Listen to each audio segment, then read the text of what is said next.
Hi friends, నేను మీ లక్ష్మి. ఎవరైనా సరే చాలా ఈజీగా టేస్టీగా తక్కువ టైంలో రెడీ చేసుకునే ప్రసాదం రెసిపీని ఒకటి షేర్ చేస్తున్నానండి. ఇది చాలా తక్కువ టైంలో రెడీ చేసుకోవచ్చు, అదేవిధంగా చాలా టేస్టీగా కూడా ఉంటుంది. దీనికోసం స్టవ్ పై ఒక ప్యాన్ పెట్టుకుని 1.5 కప్స్ మిల్క్ వేసుకోవాలి. ఇవి కాచి చల్లార్చిన పాలైనా పర్వాలేదు, పచ్చి పాలైనా పర్వాలేదు. వీటిని ఒకసారి బాగా మరిగించుకోవాలి. ముందుగా పూల్ మఖనాను కొద్దిగా నెయ్యి వేసుకుని లో ఫ్లేమ్లో ఫ్రై చేసుకోవాలి. 1 కప్పు ఫ్రై చేసుకుని దానిలో ఒక 1/2 కప్ ఇలా గ్రైండ్ చేసుకోవాలి. మిగిలిన 1/2 కప్ ఇలా మరుగుతున్న పాలలో వేసుకుని బాగా మిక్స్ చేసుకోవాలి.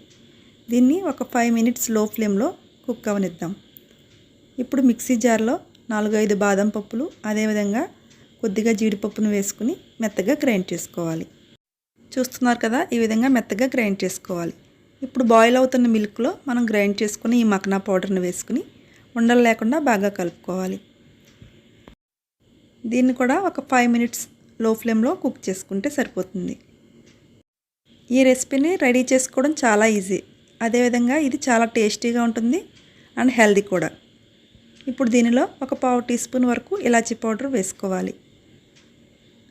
ఇది కొంచెం దగ్గరగా అయ్యింది కదా, దీనిలో ఒక 4-5 టీ స్పూన్లు చక్కెర వేసుకోండి. షుగర్ అనేది మీ టేస్ట్కి తగ్గట్టుగా వేసుకోండి. నేను ఇక్కడ తక్కువ క్వాంటిటీ చేస్తున్నాను కాబట్టి పంచదార అనేది తక్కువగా తీసుకున్నాను. మీరు కావాలంటే ఈ చక్కెర ప్లేస్లో బెల్లాన్ని కూడా యూస్ చేసుకోవచ్చు. ఇప్పుడు ఇది ఆల్మోస్ట్ కంప్లీట్ అయినట్టేనండి. దీనిలో ఒక టేబుల్ స్పూన్ నెయ్యిని వేసుకుని బాగా మిక్స్ చేసుకోవాలి. అదేవిధంగా ఒక చిటికెడు ఫుడ్ కలర్ కూడా వేసుకోండి. ఫుడ్ కలర్ అనేది ఆప్షనల్ అండి, మీరు వద్దు అనుకుంటే స్కిప్ చేసేయచ్చు. చూస్తున్నారు కదా, ఇది చక్కగా అయ్యింది కదా మఖనా ఖీర్ అనేది. ఈ విధంగా కుక్ అయితే సరిపోతుంది. ఇప్పుడు దీన్ని ఒక బౌల్లోకి తీసుకుందాం. దీన్ని ఇలా వేడివేడిగా తీసుకున్నా చాలా టేస్టీగా ఉంటుంది, లేదంటే ఫ్రిడ్జ్లో పెట్టుకుని చల్లగా తీసుకున్నా కూడా చాలా టేస్టీగా ఉంటుంది.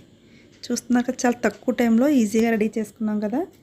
ఈ రెసిపీని మీరు కూడా ఈ శ్రావణ మాసంలో తప్పకుండా ట్రై చేయండి. ఫ్రై చేసుకున్న జీడిపప్పు, బాదం పప్పుతో ఖీర్ని డెకరేట్ చేసుకుంటే ఖీర్ అనేది ready అయినట్లే. Thanks for watching. Bye.